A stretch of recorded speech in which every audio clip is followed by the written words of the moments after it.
आगे भगवान कहते, अनन्यंचेतः सततं यो मां स्मरति नित्यशः तस्याहं सुलभः पार्थ नित्ययुक्तस्य योगिनः।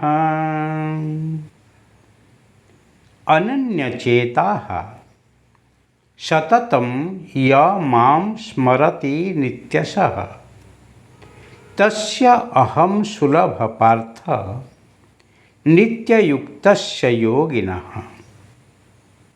सुंदर है। और हे अर्जुन, जो पुरुष मेरे में अनन्य चित्त से स्थित हुआ, सदा ही निरंतर मेरे को स्मरण करता है,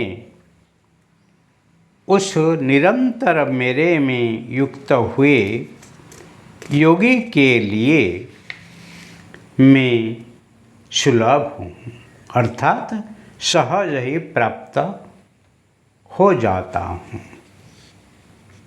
भगवान यहाँ एक साधक के लिए सहज साध्य सिद्धि को ही स्मरण कराई देते हैं। और अर्जुन प्रिय भक्त हैं, अर्जुन प्रिय शिष्य हैं। इसीलिए एक साधक के रूप में अर्जुन जैसे परमात्मा के शरण में ही शिष्य रूप में समर्पित हुआ है, इसीलिए वो कहते हैं, हे अर्जुन, जो पुरुष मेरे में अनन्य चित्त से, अचंचल चित्त से, अद्वंदित चित्त से, अविक्षेप चित्त से सदा ही निरंतर मेरे को स्मरण करता है, सदा हर क्षण जो ही चिंतन करता है, जो ही स्मरण करता है, उस निरंतर मेरे में युक्त हुए, जो ही भगवान के साथ सतत जुड़ के रहता है, वो योगी लोग के लिए मैं अति सहज सुलभ प्राप्त हो जाता हूँ। क्योंकि योगी लोग अति दुर्लभ है, इसीलिए भगवान उनके लिए सुलभ है। परंतु योग के नाम पर जो ही ढोंग करते हैं, उनके लिए भगवान दुर्लभ है, वो मिलते ही नहीं। वो चमत्कार को दिखा के जगत को ही आकर्षित करते हैं। जगत झुकने के लिए तैयार है, पर कोई झुकाने वाला चाहिए। ऐसे लोग जो ही चमत्कार दिखा के लोग से नमस्कार ही लेते हैं, इसी से ना स्वात्म कल्याण होता है, ना परोपकार होता है। साधना तो ऐसे होना चाहिए जो ही आत्म कल्याण के लिए और परोपकार ले। स्वंत सुखाय जगत हिताय च।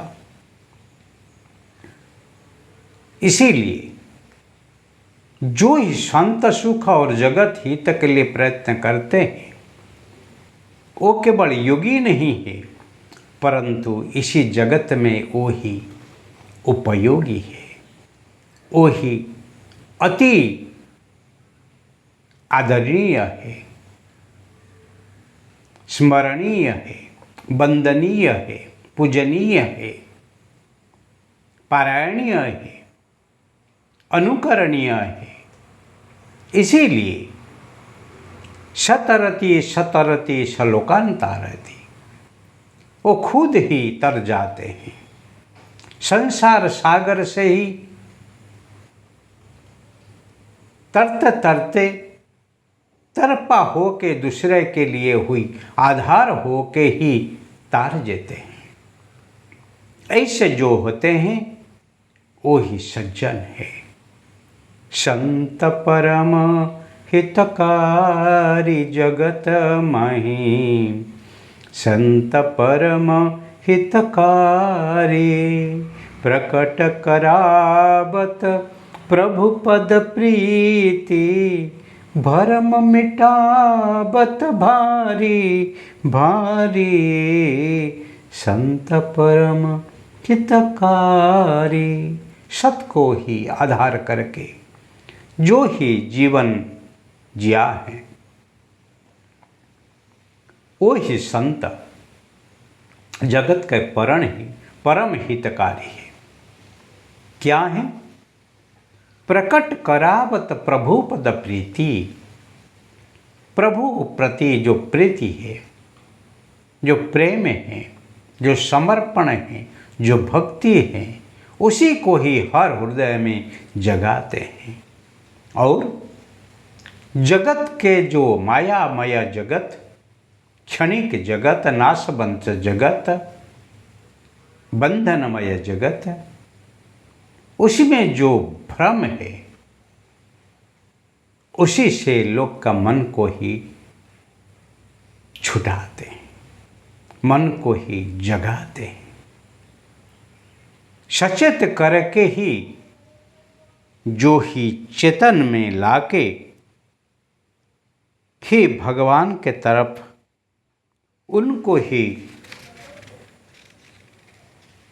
साधना में लगाते हैं, सिद्धि की तरफ ले जाते हैं और उसके लिए परमात्मा सहज सुलभ हो जाते हैं।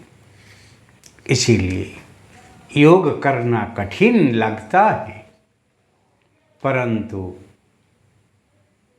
योगी के लिए ही सिद्धि पाना अति सहज है। कष्ट करने से ही कृष्ण मिलते हैं। आप कहे कि कष्ट हम नहीं करेंगे तो कृष्ण कैसे मिलेंगे? अरे भगवान कृष्ण को ही पाने के लिए देवकी और वसुदेव को ही कारागृह में रहते हुए 8 संतान को ही न्योछावर करते हुए ही प्राप्त किए थे। इसीलिए कितने ही कष्ट है, कितने ही कुछ साधना है, वो साधना को जो ही करते हैं, वो त्याग को जो ही करते हैं, वो ही स्वयं सिद्ध बनते हैं और सिद्धि उनके लिए ही अति सुलभ है, अति सहज है। यहाँ पर भगवान इसीलिए वो पुरुष के बात करते हैं जो ही चित्त से अनन्य चिंतन करके ही मुझे स्मरण करता है, नित्य युक्त होने से योगी के लिए मैं अति सुलभ हूँ। इसीलिए दुर्लभ को सुलभ करने के लिए सुचिंतन करो, सुंदर जीवन यापन करो और जीवन को अति सुंदर बनाओ।